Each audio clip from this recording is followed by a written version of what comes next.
Hey yo yo yo, salut les turfeuses, salut les turfeurs, bienvenue pour un nouveau pronostic de Benoît Requin. Ok, place au pronostic du quintet du vendredi 12 janvier, direction Deauville pour le prix de Cherbourg. Plat 1900 mètres, 16 partants, réunion 1, course 7, indice de confiance 1 sur 5. Petit retour sur le quintet du mercredi 10 janvier. Et c'est le 4, le chef et le capitaine de ma petite liste des possibles casseurs de tickets repérés, qui a joué les troubles fêtes. Et ouais, c'était lui le chef en plus. Et cette vidéo, je la tourne avant l'arrivée du quintet de ce jeudi.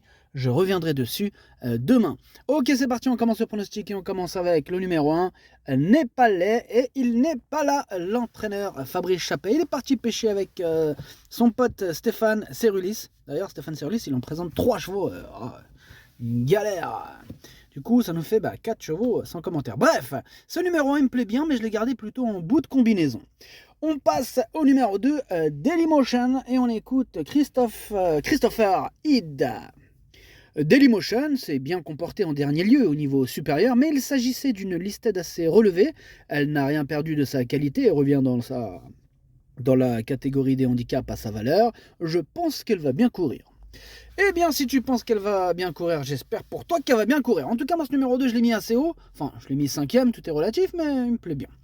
On passe au numéro 3. C'est Love Song Island. Il a un nom de champignon. Et on écoute Mathieu Brasme. Il faut oublier sa dernière sortie, car Love Songur Island s'est retrouvé très loin des premiers, puis est venu en dehors un jour où les attentistes n'étaient pas avantagés. Dès lors, mieux vaut la juger sur ses tentatives antérieures où elle avait prouvé sa compétitivité dans ce genre de tournoi. Alors certes, sa marge de manœuvre n'est pas grande, mais une place reste complètement à sa portée. Et oui, complètement à sa portée, Mathieu Brasme. En tout cas, moi, ce numéro 3, lui aussi je l'ai gardé, il me plaît bien, je l'ai mis exactement à la 6ème place. On enchaîne avec le numéro 4, Bluff, et on écoute Nicolas Perret. Acquis aux ventes en novembre, je trouve que Bluff ne s'est pas mal comporté dernièrement. Il court ni bien ni mal. Le lot était de bonne facture et je pense qu'il a fait sa valeur. Je le connais encore peu, mais on va s'essayer dans un handicap face aux aînés. Et cette course m'en dira un peu plus pour la suite de ses engagements.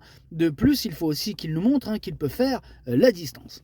Et oui, il faut qu'il nous le montre. En tout cas, bizarrement, comme mercredi, il occupe la même place. C'est encore ce numéro 4 qui est chef et capitaine de ma liste des possibles casseurs de tickets repérés, en espérant que le scénario ne se répète pas. En tout cas, il me fait peur ce numéro 4. Mais bon, on ne peut pas tous les retenir.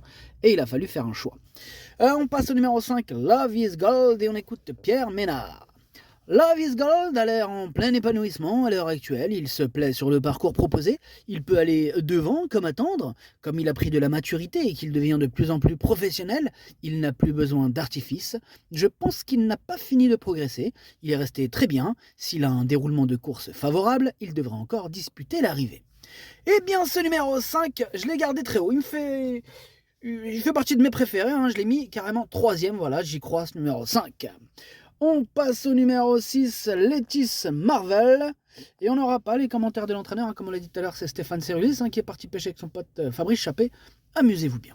Alors, ce numéro 6 du coup, c'est lui mon préféré et je l'ai bien sûr installé en tête. On passe au numéro 7, Al-Khamsin, et on écoute Madame Hélène Ménessier-Martinez. Comme Al-Khamsin n'était pas très bien, j'ai dû le déclarer non partant le 21 décembre. J'ai dû l'arrêter un peu et il effectue une semi-rentrée en cette occasion. Je ne considère pas qu'il va être directement performant ce vendredi. Je pense qu'il va manquer un peu. Bon, si tu penses qu'il va manquer un peu, qu'est-ce que je te dise. En tout cas, moi, ce numéro 7, je ne l'ai pas retenu. On enchaîne avec le numéro 8, Recoletti, et on n'aura pas les commentaires de l'entraîneur. C'est toujours et encore Stéphane Cerulis, toujours au même endroit, à la pêche, amuse-toi bien. Ce numéro 8, du coup, lui, je l'ai retenu, mais en toute fin de combinaison. Alors là, on enchaîne avec le numéro 9, et c'est Youngman, et on écoute Axel Baron.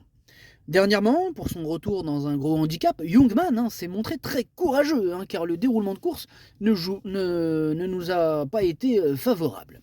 Alors bien que nanti d'un bon numéro de corde, on s'est retrouvé nez au vent en épaisseur et malgré cela, il a très bien terminé.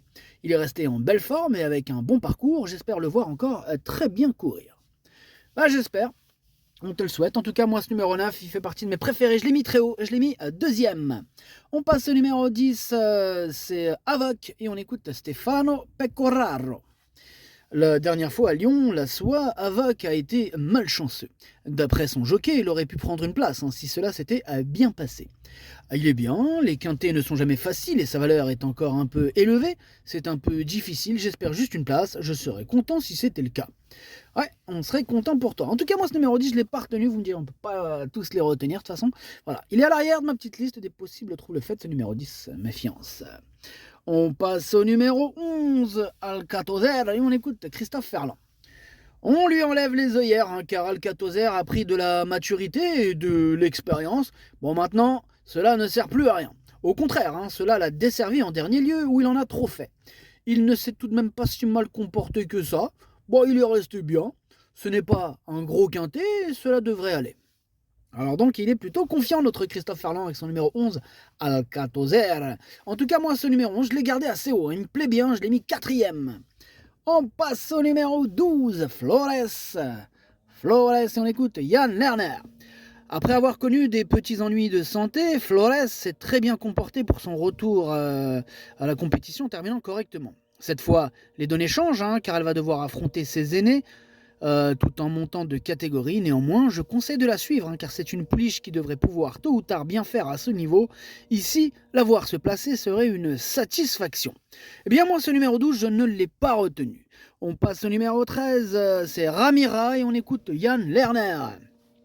Après avoir débuté de bonne façon, Ramira nous a laissé un peu sur notre faim lors de sa deuxième sortie. Dernièrement, elle est tombée sur un terrain et une piste exigeante.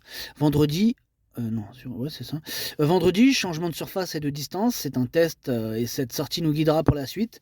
Ces derniers travaux sont bons et bien qu'affrontant une opposition de bonne facture, j'espère la voir bien se comporter. Bon, pareil, ce numéro 13, lui non plus, je ne l'ai pas retenu. Donc on passe direct au numéro 14.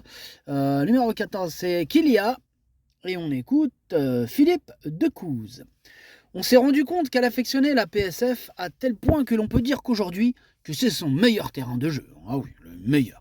En pleine forme actuellement, on va profiter sur sa lancée de cette forme pour tenter l'aventure à ce niveau. Je la trouve en constant progrès et bien que pénalisée au poids, je ne serais pas surpris de voir Kilia terminer dans les 5 premiers. Je ne serais pas surpris non plus, il me fait peur ce numéro 14, c'est un regret, c'est mon deuxième cheval de complément en cas de non partant. On passe au numéro 15, c'est Eden et on écoute Romain Ledren Douleuse.